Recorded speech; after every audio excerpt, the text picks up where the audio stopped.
आई हैं। लेकिन बात करूंगी सबसे पहले प्रधानमंत्री नरेंद्र मोदी के बयान को लेकर। इस वक्त वो विदेशी दौरे पर हैं और उन्होंने कठुआ रेप कांड पर अपनी राय फिर से जाहिर की है और उन्होंने कहा है कि इस तरह से इस कांड पर सियासत होना कहीं से भी सही नहीं है।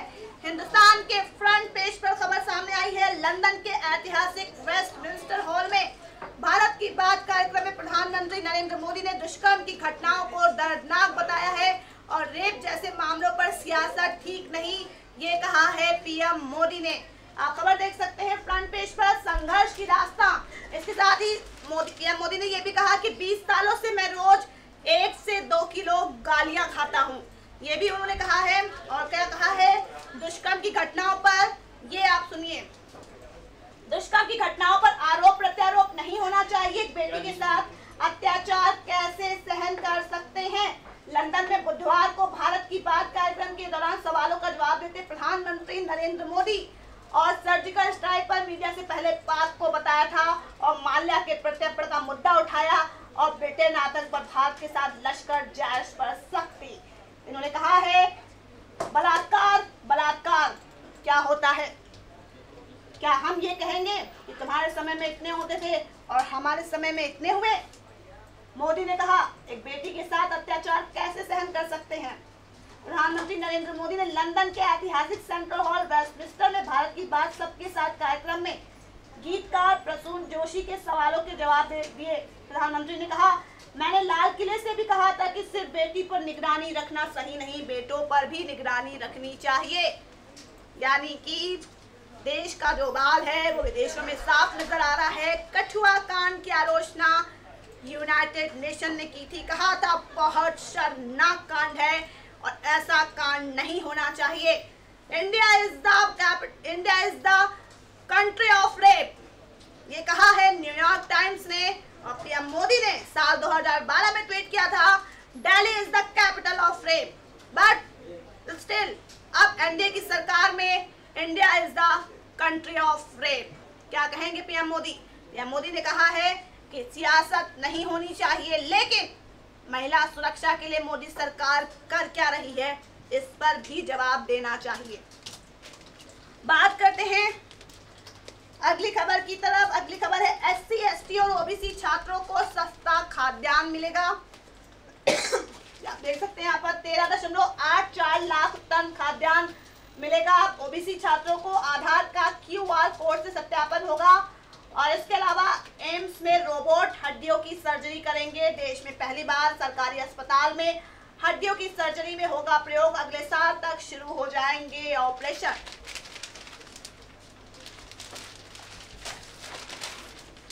बात करते हैं कैश की किल्लत को लेकर, जो इस वक्त देश में काफी ज्यादा मुश्किलों भरे हालात पैदा कर रहे हैं। देश के लगभग 11 राज्यों में कैश की किल्लत है।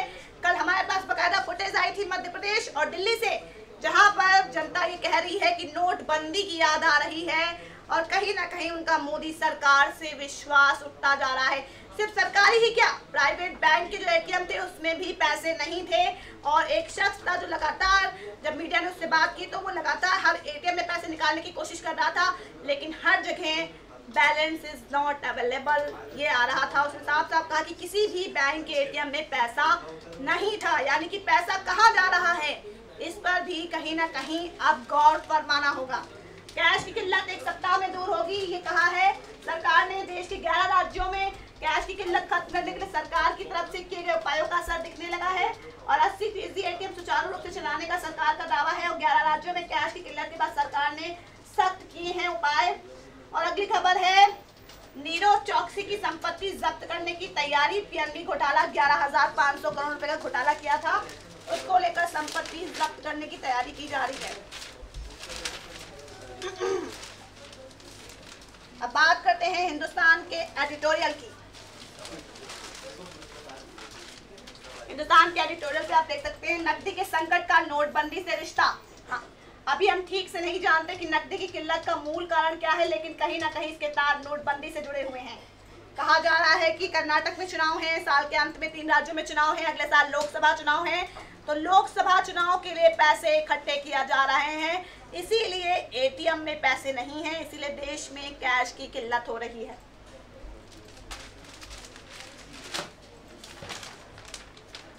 बिजनेस का अगर जिक्र करें तो बिजनेस में खबर आई है आरटीआर में गड़बड़ी करना भारी पड़ेगा। अगर आपने इनकम टैक्स रिटर्न में जरा भी अपना दिमाग लगा लिया एक्स्ट्रा तो आपको ये भारी पड़ सकता है। 6.84 करोड़ रिटर्न दाखिल हुए पिछले फाइनेंशियल ईयर में और 99 लाख अधिक रिटर्न दाखिल हुए एक साल में और 9.84 लाख करोड़ का टैक्स मिला 2017 और 18 के फाइनेंशियल ईयर में। और सतर्कता विभाग जांच करेगा अगर आपने आईटीआर में जरा सी भी गलती की और जरा सी भी गड़बड़ी की। और आपको नकदी की किल्लत से बचाएंगे 5 तरीके। चलिए आपको बताते हैं क्या 5 तरीके हैं ये।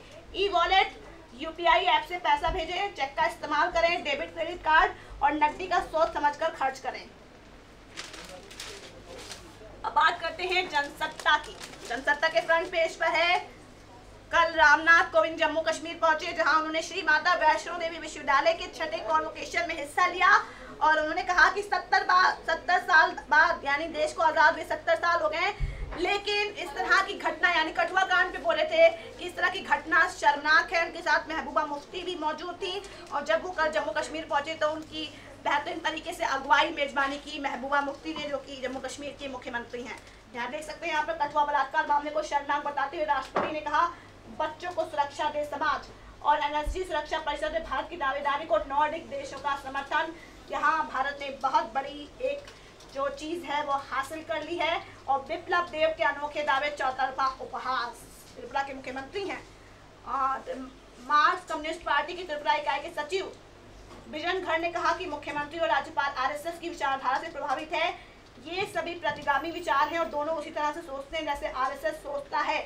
त्रिपुरा के मुख्यमंत्री बिप्लब कुमार देव ने दावा किया कि महाभारत के दिनों में इंटरनेट और अत्याधुनिक उपग्रह संचार प्रणाली मौजूद थी और इसी पर अब जमकर किरकिरी हो रही है बिप्लब देव की।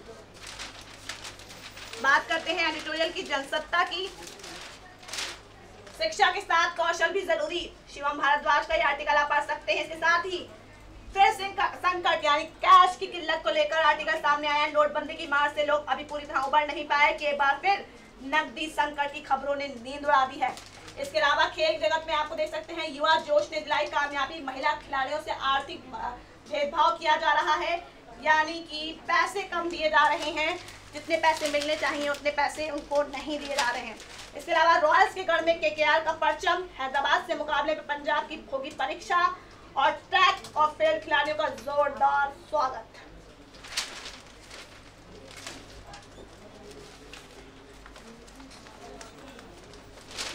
एनबीटी की बात करें तो एनबीटी पे फ्रंट पेज पर मोदी का भाषण, पीएम मोदी का भाषण है। ये मोदी हैं, बात को उसी की भाषा में जवाब देना जानता है। नरेंद्र मोदी प्रधानमंत्री, भारत के लोकतंत्र की वजह से मैं यहाँ तक पहुँचा, जनता की वजह से मैं आज लंदन के रॉयल पैलेस में हाथ मिलाने के काबिल हुआ। ये मोदी हैं, पाक को उसी की भाषा में जवाब देना जानता है। इस हेडलाइन से ये खबर पब्लिश हुई है। माल्या और ललित मोदी पर भी बात की है पीएम मोदी ने और मार्केट में कैश 70,000 करोड़ कम, इसलिए निकला है एटीएम का दम।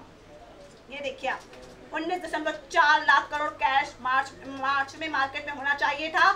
70.5 लाख करोड़ नकदी बाजारों में उपलब्ध रहा। 1.9 लाख करोड़ का अंतर डिमांड सप्लाई में, 1 लाख करोड़ का डिजिटल ट्रांजैक्शन रहा और 70,000 करोड़ की कमी ऐसे में दिखी मार्केट में। बैंकों के दावे के उलट 80% एटीएम खाली रहे।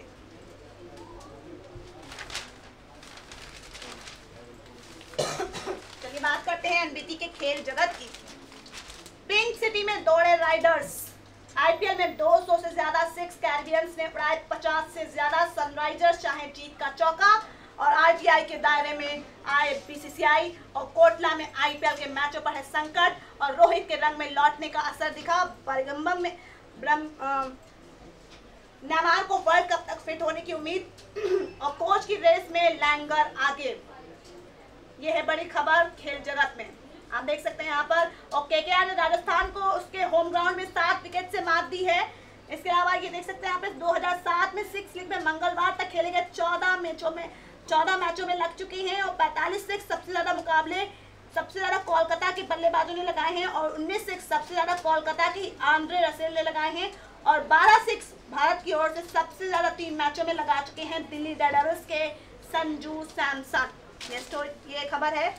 इसके अलावा देश विदेश का जिक्र करें तो कुछ खास नहीं है, लेकिन एनबीसी ने पब्लिश की एक न्यूज़, भारत नेपाल चीन आर्थिक गलियारा बनाना चाहता है ड्रैगन। इसके अलावा एटीएम की ही मैक्सिमम हर जगह खबर है कि कैश की किल्लत हो रही है पूरे देश में। इसी को लेकर ज़्यादातर अखबारों में ज़्यादा इम्पोर्टेंस दी गई है। मैं जाते जाते आपको दैनिक भास्कर का फ्रंट पेज दिखाना चाहूँगी।